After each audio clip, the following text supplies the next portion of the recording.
beautiful peeps. And welcome to the Soberoso Xtra. Extra, read all about it.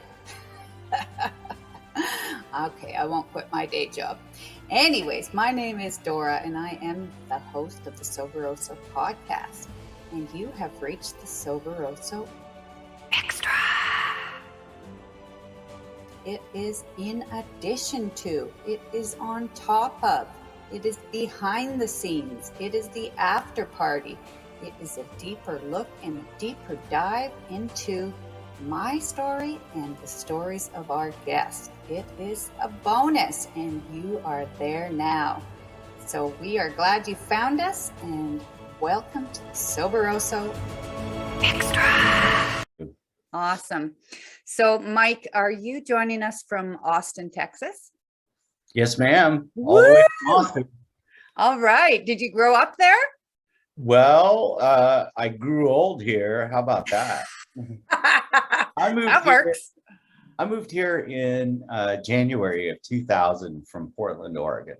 Okay. But, it's funny because I'm originally from the South, born and raised in New Orleans and moved about quite a bit. And when I graduated, from college with a degree in design and art history, I stayed in Atlanta to further my,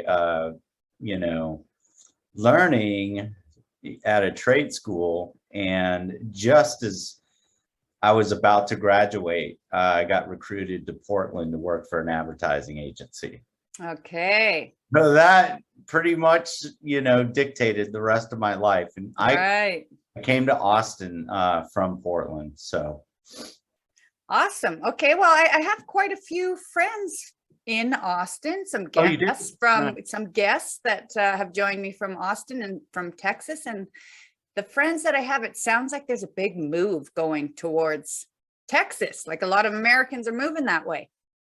There's a huge draw for technology. A lot of people are moving their headquarters from Silicon Valley out here for whatever reason. Well, I mean, we all know that it's cheaper, but it's kind of the way of the world, right? Right, of course. If you can conduct business with, I think, a little bit more of a mindful financial perspective, well, you're going to move it there. So that's right. Kind of where we're at. Awesome. Lots of people from Cali coming out. All right. Are you in Cali or no? No. I am a Canadian, and I live in Mexico, but I am in Canada now for the whole summer visiting family. I just became a grandma for the first time. Oh, congratulations. Yeah, that's thank so awesome. you. It is so exciting. Like it's I'm over the moon, and to be doing it sober is like just a blessing, it's incredible. Yeah. It's amazing. Like, we learn after a while being sober how much we fucking missed out, right? Yes. Sorry true. for the language there. No. Hey, I welcome it all.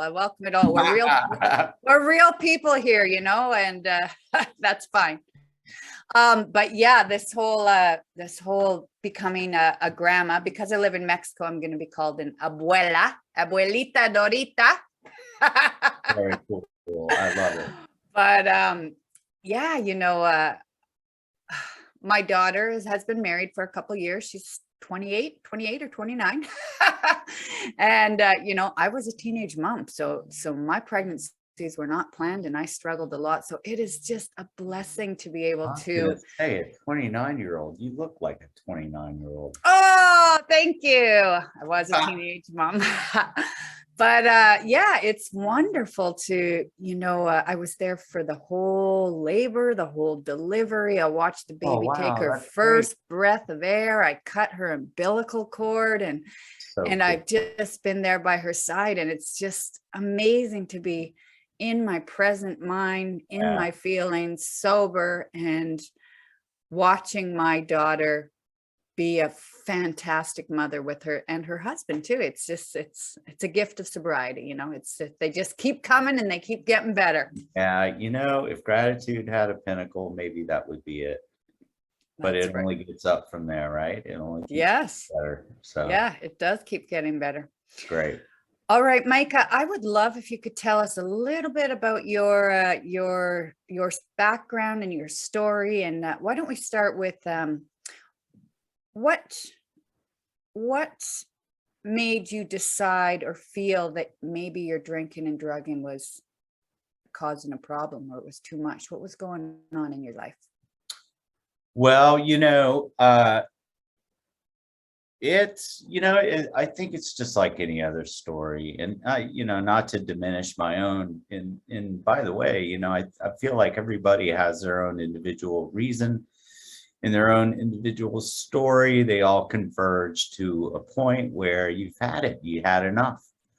You feel like you've lost complete control.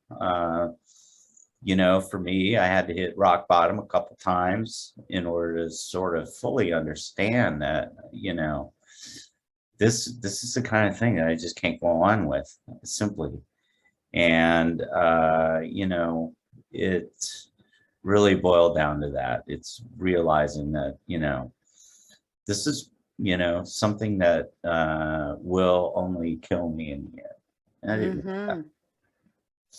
Now, did you have outside family and friends telling you like you're stepping over the line, or was it all an internal battle of dealing with blackouts like I did and thinking just, you know, so much remorse and shame, doing it again and again and again?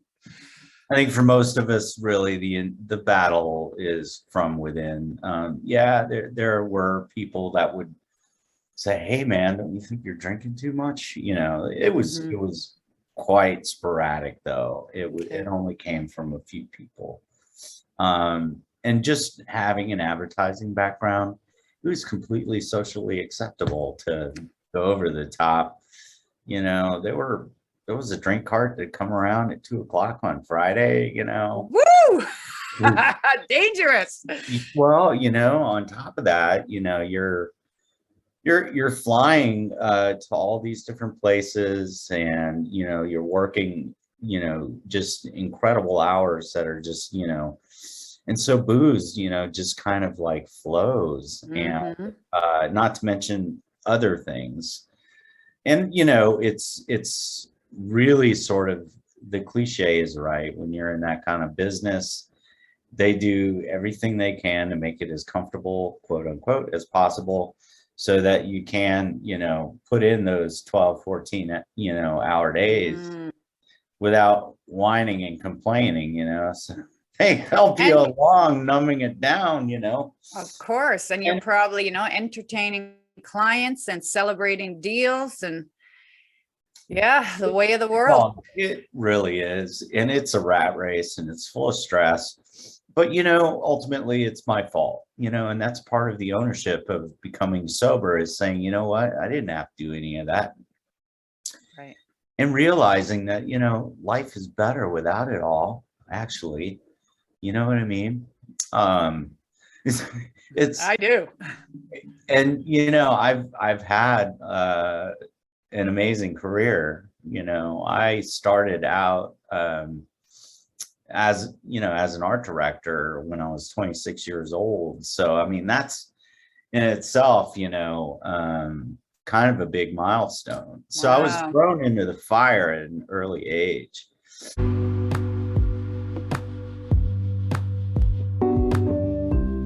Thank you all for being here with us today and joining us in sharing our passion for recovery. Don't forget to check back regularly for the Soberoso Xtra.